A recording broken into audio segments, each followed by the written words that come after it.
Science science एक Latin word है, इसका मतलब होता है टू नो।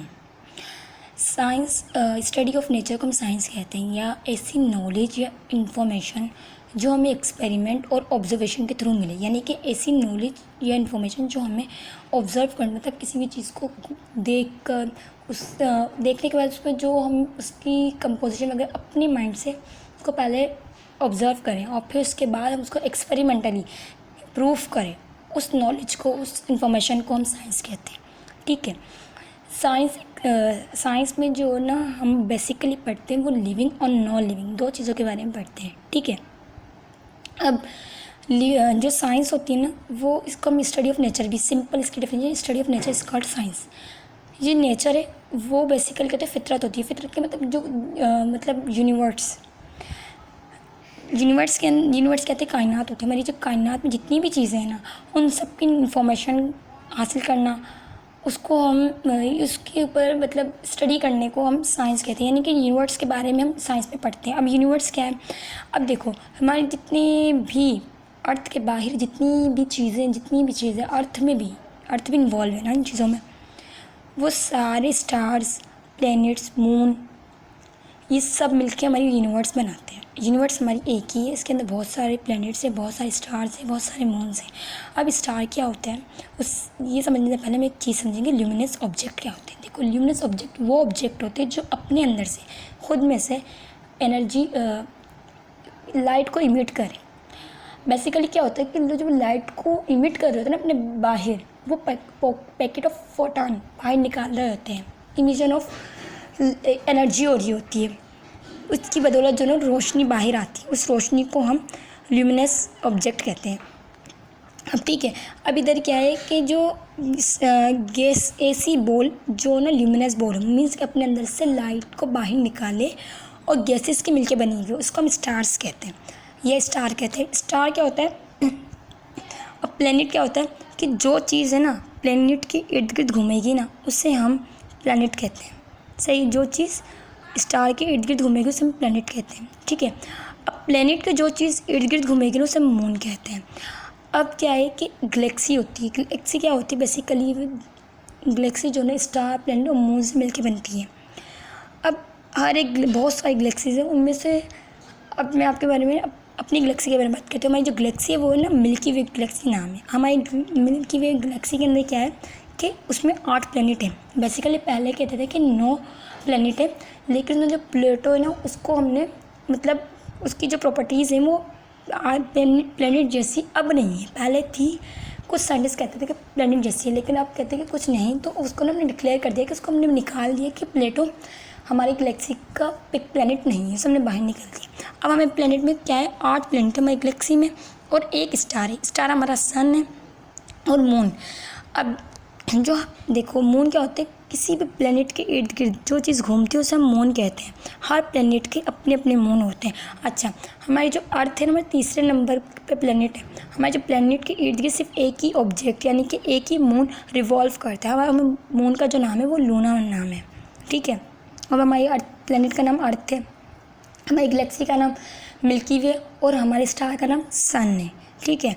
अब क्या है कि हमारी अर्थ कैसे बनी, ओरिजिन ऑफ अर्थ कैसे हुआ, हमें कैसे पता चला कि अर्थ है। देखो, जो भी साइंटिस्ट ने स्टडी वगैरह की बहुत ज़्यादा, तो उन्होंने देखा, साइंस का ये मानना है कि एक काफ़ी साल पहले जो ना एक बहुत साल पहले क्या हुआ था, जो प्लैनेट है ना उनके दरमियान में दो स्टार्स के बारे में, प्लैनेट नहीं स्टार, दो स्टार का ना आपस में स्ट्राइक हो गई थी, उन दोनों की कोलिजन हो गई थी, उन दोनों के मिलने की वजह से ना एक धमाका हुआ था, एक्सप्लोजन हुआ था, जिसके ज़रिए क्या हुआ था, वो जो स्टार है ना वो छोटे छोटे पीसों में टूट गया था। अब जाहिर सी बात है, स्टार की हमने डेफिनेशन क्या पढ़ी थी, वो ल्यूमिनस बॉल होती है, यानी कि उसके अंदर से वो अपने अंदर से लाइट बाहर निकालते हैं, लाइट को इमिट करते हैं। अब वो जब लाइट को इमिट करते हैं, ऐसा ऑब्जेक्ट जो लाइट को इमिट करता है, तो उनका जो टेम्परेचर होता है ना बहुत हाई होता है, बहुत ज़्यादा हाई होता है। तो जब उसके स्टार्स के छोटे छोटे प्लैनेट, छोटे छोटे पीसेस बने थे ना, तो वो पीसेस का क्या हुआ कि जो हमारी उनमें उन पीसेस में पैसेज ऑफ टाइम के साथ साथ क्या हुआ कि उनका टेम्परेचर, उन पीसेस का टेम्परेचर बहुत लो होता चला गया। तो उन्होंने कहा कि 4.6 बिलियन ईयर्स अगो पहले क्या हुआ था कि हमारी अर्थ की ओरिजिन हुई थी, अर्थ बनी थी। वो कैसे बनी थी कि वो जो बिग बैंग थ्योरी हुई थी ना, उस थ्योरी के बाद 4.6 ईयर्स अगो पहले, तो वो जो हमारी अर्थ है ना, वो इस दुनिया के अंदर आई थी। इस दुनिया में नहीं आई थी, मतलब हमारी दुनिया जो इस यूनिवर्स में बनी थी। और फिर वो टेम्परेचर जब लो हो गया, उसका टेम्परेचर लो हुआ, सुइटेबल हुआ, तो 3.6 ईयर्स अगो पहले जो है ना, हमारी फर्स्ट लिविंग ऑर्गेनिज्म हमारी जो ना अर्थ पे वो हुए थे, आए थे। तो उसका जो पहला लिविंग ऑर्गेनिज्म आया था उसको हम कहते हैं आर्चोबैक्टीरिया। सबसे पहले बैक्टीरिया आए थे। और जो आर्चोबैक्टीरिया की जो मतलब हाइड्रोथर्मल वेंट में बना था। और हाइड्रोथर्मल वेंट का जो टेम्परेचर था ना, वो 120 सेंटीग्रेड था, यानी इतना हाई था तब भी। अब जैसे जैसे टाइम गुजरता गया तो उसका टेम्परेचर जो है वो लो होता चला गया। और फिर वो इतना लो हुआ कि भाई बैक्टीरिया आए, फिर वायरस आए, फिर प्रोकैरियोट्स के बाद मतलब प्रोटिस्टा आए, फिर प्रोटिस्टा के बाद जो है फंगस आई, अलगी फंगस आई, फंगस के बाद फिर प्लांट्स आए, फिर प्लांट्स के बाद जो है ना एनिमल्स आए। एनिमल्स में भी बहुत सारी कैटेगरी है एनिमल्स की, वो आई। उनमें भी पोरीफेरा आया, पोरीफेरा के लिविंग थिंग आए, सेलेंट्रोटा के आए, प्लेंटियलमेंथिस के आए, एनिलिडा के आए। मतलब बहुत सारे ऐसे आते आते आते अर्थ्रोपोडा, मतलब हमारे जो वो होते हैं ना, सॉरी अर्थ्रोपोडा से पहले आपको एक चीज़ बता दूँ। हाँ, अर्थ्रोपोडा इंसेक्ट वगैरह है। फिर फिशेस वगैरह हुई। फिशेस वगैरह के बाद जो ना एम्फीबियंस आया। एम्फीबियंस के बाद एम्फीबियंस से रेप्टाइल और बर्ड बने। फिर उनसे एम्फीबियंस से रेप्टाइल और बर्ड बने। फिर उनमें जो ना मैमल्स आए। मैमल्स हमारे कोडेटा में आता है, तो मैमल्स में आए। फिर मैमल्स की जो कॉम्प्लेक्सिटी होती है हाई लेवल की जो कॉम्प्लेक्स जो एनिमल है ना, वो हम खुद हैं, यानी ह्यूमन बीइंग जो हाईली कॉम्प्लेक्स एनिमल है। हाईली हमारे इस्लाम में देखा जाता है, हमें अशरफुल मखलूक़ात भी बोला जाता है, क्योंकि हम बहुत ज़्यादा कॉम्प्लेक्स, हमारी जो कॉम्प्लेक्सिटी है ना वो बहुत ज़्यादा हाई है, इस वजह से हम अशरफुल मखलूक़ात हैं। ठीक है, अब यहाँ पे क्या है, साइंस में ना मैंने कहा था यूनिवर्स के अंदर दो चीज़ें मिलकर बने, एक नॉन लिविंग और एक लिविंग। अब जो साइंस की टाइप है वो दो टाइप होती है, एक फिजिकल साइंस है और दूसरी जो है वो बायोलॉजिकल साइंस है। फिजिकल साइंस के अंदर नॉन लिविंग थिंग्स के बारे में पढ़ेंगे। नॉन लिविंग थिंग के अंदर मैथ होगी, केमिस्ट्री होगी इसकी ब्रांच, और फिजिक्स होगी।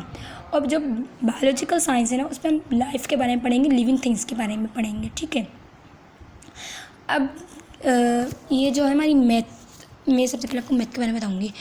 देखो जो मैथ है ना, भाई मैंने बताया कि नॉन लिविंग थिंग्स की 3 ब्रांचेज हैं। एक है मैथ, केमिस्ट्री, फिजिक्स। मैथ में क्या पढ़ते हैं हम, study of digit and numbers. मतलब जो नंबर है 1 2 3 से जितने भी नंबर्स हैं ऑन सॉन, वो सारे नंबर्स को हम जो है ना मैथ में पढ़ते हैं। सिंपल डेफिनेशन है मैथ की है। और केमिस्ट्री, फिर इसके बाद आती है केमिस्ट्री। अब देखो केमिस्ट्री में आने तक पहले मैं आपको एक चीज़ बताऊँगी कि मैटर, देखो ऐसी चीज़ जो ना जगह घेरे और वज़न रखे। WT का मतलब होता है वेट, इसकी शॉर्ट फॉर्म है। ये ऐसी चीज़ जो जगह घेरे और वज़न रखे, वो सब मैटर कहते हैं। ठीक है, अब जो ना केमिस्ट्री, स्टडी ऑफ मैटर इसका केमिस्ट्री, इसकी सिंपल डेफिनेशन है। अगर इसको आप 9th क्लास के बच्चे हो तो आपको इतना पता होना चाहिए स्टूडेंट्स को कि जो केमिस्ट्री है ना, उसमें हम मैटर की कंपोजिशन, यानी कि मैटर किन किन चीज़ों से मिलकर बना है, उसके एटम्स के बारे में पढ़ेंगे, मैटर के एलिमेंट्स के बारे में पढ़ेंगे, मॉलिक्यूल्स, कंपाउंड्स के बारे में पढ़ेंगे।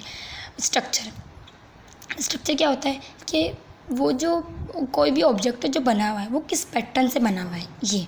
और प्रॉपर्टीज़ यानी उसकी क्या खासियत है, क्या उनकी मतलब सिंपल वर्डिंग में बताया जाए तो हैबिट्स वगैरह क्या उनकी जो है वो एबिलिटीज़ वगैरह क्या है, सिंपल वर्डिंग ये है। अब ये कि भाई जैसे किसी भी चीज़ को उसकी जो प्रॉपर्टीज़ होती है, उसकी खासियत है, वो दूसरी चीज़ों से उसको यूनिक बनाती है। तो इसलिए हर मैटर की हम कंपोजिशन, स्ट्रक्चर और प्रॉपर्टीज़ को हम केमिस्ट्री में पढ़ते हैं। अब एनर्जी क्या है, एक सिंपल एनर्जी भी समझ लो, किसी भी काम को करने की जो कैपेसिटी होती है, जो एबिलिटी होती है ना, उसको हम एनर्जी कहते हैं। ठीक है, अब फिज़िक्स के बारे में, फिज़िक्स में ना हम इस मैटर और एनर्जी इन दोनों के बारे में पढ़ेंगे। और फिर एनर्जी और मैटर इन दोनों का रिलेशनशिप क्या है ये भी पढ़ेंगे।